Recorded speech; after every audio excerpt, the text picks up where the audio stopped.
Hey guys, welcome back. In this video, we're going to talk about a few ways to make your bass line more interesting. In the last video, when we talked about basses, we went over some really simple concepts, stuff like playing the root note, playing chord tones, basic syncopation, and the majority of time that's going to be more than enough. All the stuff I'm going to be showing to you today, we already talked about in our previous exercises. We're just applying it to our bass. We're going to be going over really familiar concepts like passing notes, voice leading, and cool rhythms. So let's drag in some samples and some drum loops, and we'll put a bass under them. Let's go over a really simple sample loop first.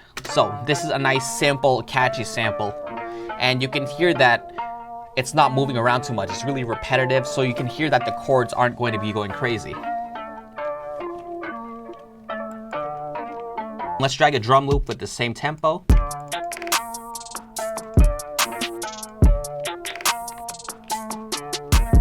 Let's start by putting a really basic 808 pattern down. And once again, we're going to be following those really strong hits on our kick, and we're going to be following the chord progression. It already says it's in D minor, so we don't even have to listen to it. Let's just put it on the D right away. Listen for the kicks right there. There's probably going to be one there. There wasn't one there. Okay, and let's slowly make this more and more complex. So we can start moving this into other chord tones. Let's try the third. Not a big fan. Try the fifth. I'm gonna get a bit of a longer 808 so it's not too short.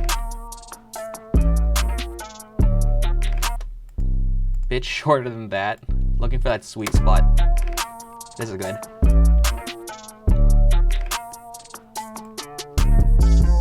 That sounds good.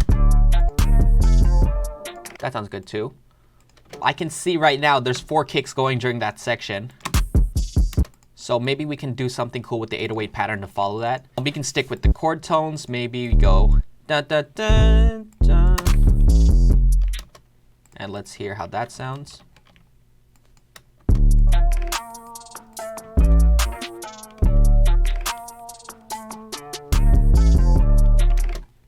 Maybe one up an octave.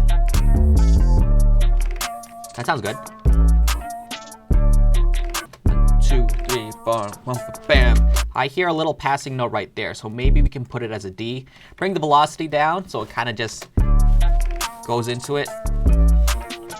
Actually, let's try a note outside of the chord. We're gonna try the 6th here. And so you can just see it's just a small little semitone movement.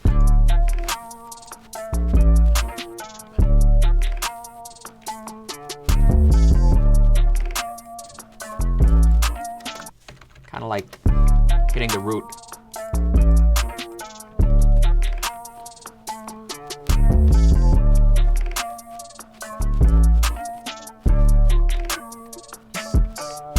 There's another kick hit here somewhere. Where is it? There? Right there.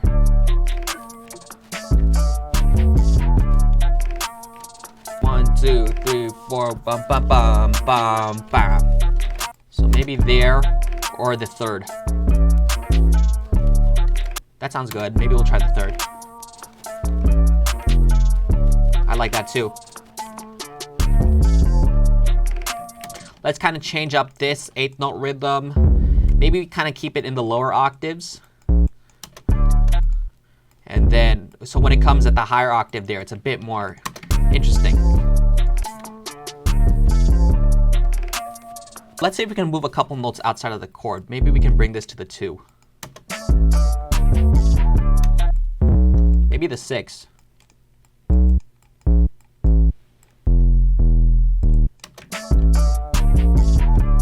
That sounds good too. Let's try the 3rd. That sounds good. You know, it's moving so fast that you don't even hear the difference. So either or will work. I like the way the 6 sounds.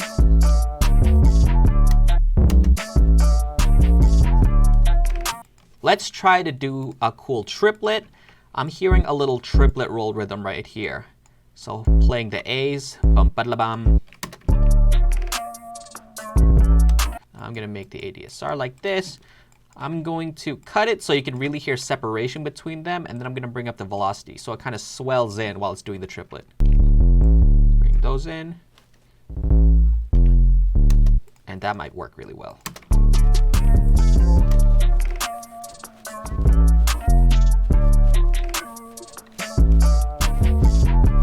And I think just muting whatever's in the drum arrangement is gonna help it stand out a lot more.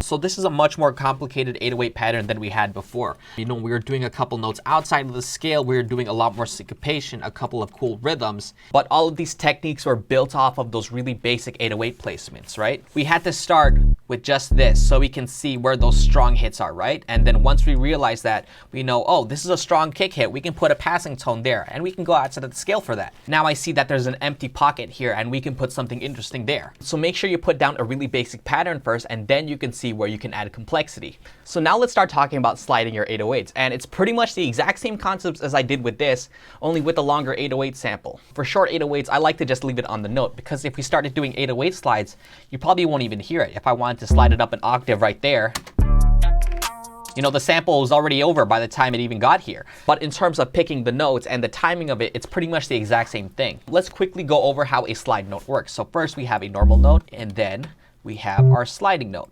By the way, if you're in FL Studio, the sliding note hotkey is S, or you can click this button right here. This is the pitch we are starting with, and this is the pitch we are going to. During this point, that's where the slide is going to start, and then during this point, that's where the slide is going to end. So if I want to see the slide up the octave the entire time, then I'll have it like that. If I wanted to ring out at that top octave a bit more, I'm going to move this bottom note over, so it holds on that C in the octave.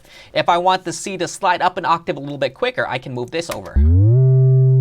So, and that's pretty much it. You have your starting note, your sliding note, your starting point, and your ending point. You know, maybe for our longer 808, instead of having separate notes like this, we can slide two of them. So we can slide this one up like that, and then we can slide one down like that. This has to be a slide note. There we go. Come on. And we move that. There we go.